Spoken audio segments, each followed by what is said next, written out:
What's up guys, my name is Adapt and welcome back to another video on the channel. So guys, in today's video what I'm going to be bringing you guys is a video talking about chemistry styles. Now I was thinking initially to bring you guys a video where I tell you guys the best chemistry styles to put on every position. What's the best chemistry styles to apply, say for example for a centre mid. But then I thought about it again and I was just like, it's very subjective. I could have a keeper who's better, who's taller and has better handling stats, but then obviously accordingly you give them a chem style which helps their more acrobatic stats.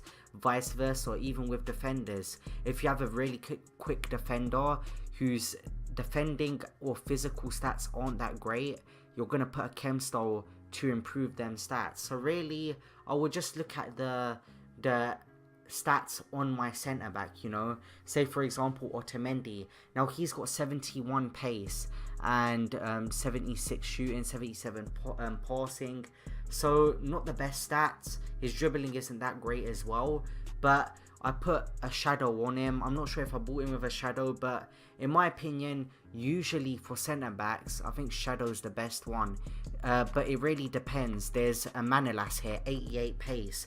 Now will you guys think that Manolas will need a shadow card? Is it essential that he gets a pace upgrade? In my opinion I don't think so, but it's very subjective. That's the thing. That's why I'm not going to bring you guys a video talking about that. What I'm really going to be talking about is what are the significance of chemistry styles, how I think they impact the game, and what place I think they have in the game and going into FIFA 19. You know, how much are these chemistry styles going to be? What are their prices going to be on the market? Because you can't predict the market so far. You know, the market's fluctuated at certain times, it's crashed, you know, and SBCs and stuff like that, they really changed the whole complexity of the market throughout the whole year. So what I think about chemistry styles, so say for example I've got Rashford here. Now I haven't applied anything on him. I haven't applied a Hunter or a Hawk, you know, something that will improve his main stats, but still he's got 72 goals and 61 assists. In total, 113 contributions in game, you know, key contributions. And I haven't put a shadow on him, I haven't put a Hawk on him. And I haven't, not a shadow, a Hunter I mean, or a Hawk, or anything that will improve his attacking outfield stats. But still, he's a good player for me and he provides the goods. You know, I don't think it's that big of a deal. I don't think chemistry styles will affect your gameplay too much, you know. If you're better than your opponent, then you should win the game. I think formations and custom tactics and player instructions have more effect on your game than a chem style, a simple chem style. Obviously chem styles are going to help, they're going to give you a boost, but I don't think they're absolutely essential. I don't think, instead of thinking about your formations, your custom tactics and your player instructions, you should be like, oh, I need to spend this amount on Hunter chem styles. You guys shouldn't get too into chem styles and stuff. That's what my opinion, you know. I think that if you got a Rashford on a basic and you want to go into weekend league, it's completely fine. Obviously chem styles are gonna help give you a tiny boost. Look, this boosting game, I don't even recognize it that much. I'm gonna be honest with you guys, I don't see it a lot. I don't see if I've got a chem style on Rashford for example, not Rashford because he's already on 98 pace. Say if I've got a shadow card on Dani Alves. Now I'm going to go into Footbin now. It's going to take a bit of time to see what he would be like with a shadow chem style applied to him. But in game, I don't see much of a difference. I really don't, in the way he runs and stuff. I don't see a mega difference. You know the difference you'd see in an all attributes card. So say if you had plus 10 all attributes, you really see a difference in the way a player runs. They'll really pick up speed really quick and they just be a better player throughout the pitch. You'll see they're being more clinical, they've got more shot power, the ball travels faster, their passes are more accurate. You see this with all attribute cards a lot. You attribute cards in any position, to be honest. But with Chemstalls, I see that less. And I think EA do that because imagine having a, you know, Dani Alves with a shadow and him having 99 pace throughout every single game. It would just be absolutely broken. So maybe there is a tiny increase in the stats, but it's minuscule, very minuscule, and you barely realize it, you know. I'd rather buy 3 super subs for my bench within about 10-15k than buy 3 or 4 hunter cards. I really would. If I can get Gabriel Jesus, if I can get an Anthony Martial, if I can get 3 or 4 OP players on the bench, I'd rather do that than buy Chemstalls. Now, I'm not saying Chemstalls are terrible or they're a huge disadvantage, because they're not. If anything, they're going to help you, but I don't really think you guys should stress out about Chemstalls a lot.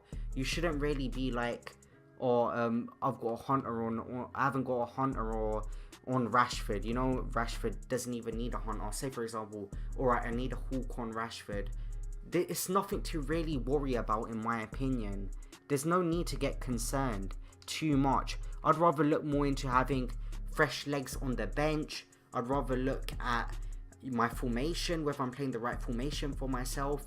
And if you guys need help with formations, you can go and check out my other videos on the channel, whether my custom tactics fit my style of play and whether the playing instructions are correct. I think all of them factors are more important than having amazing Chemstalls on all of your players.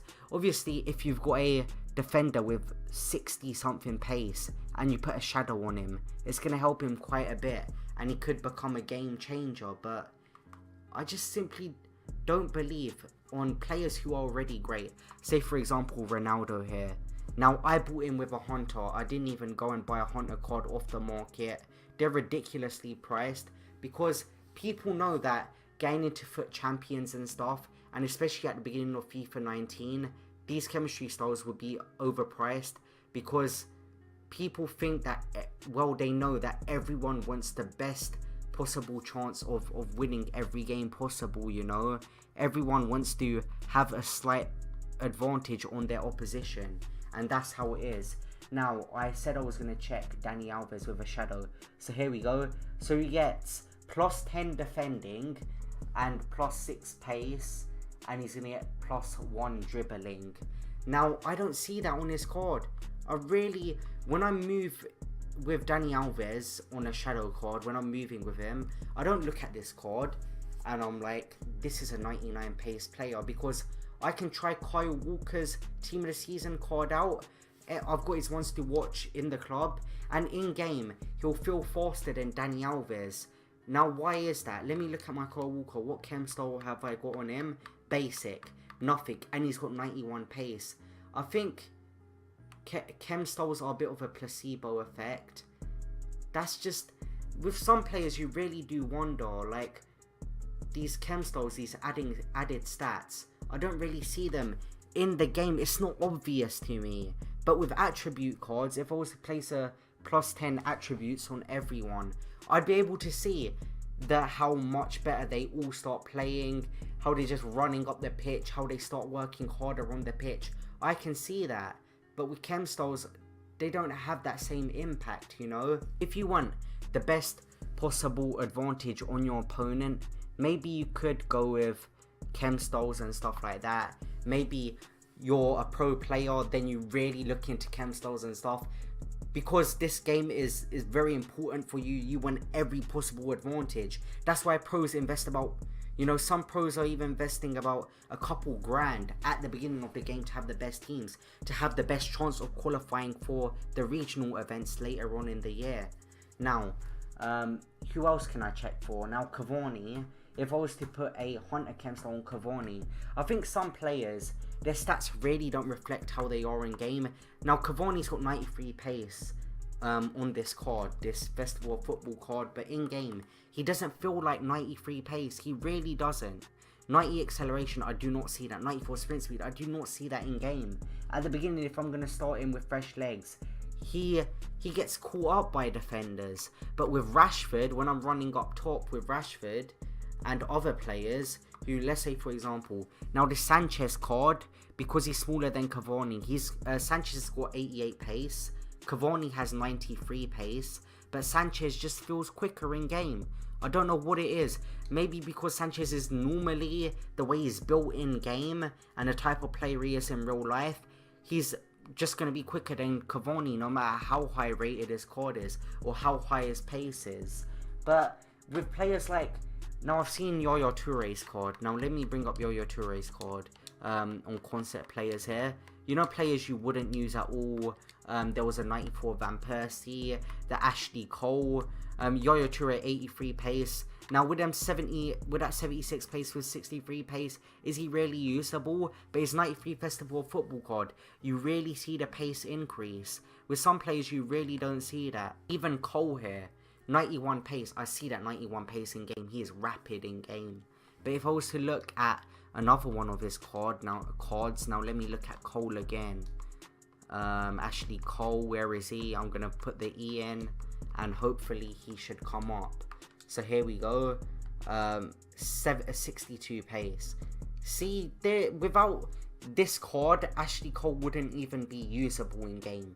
No one would even think about putting him in their final team whatsoever.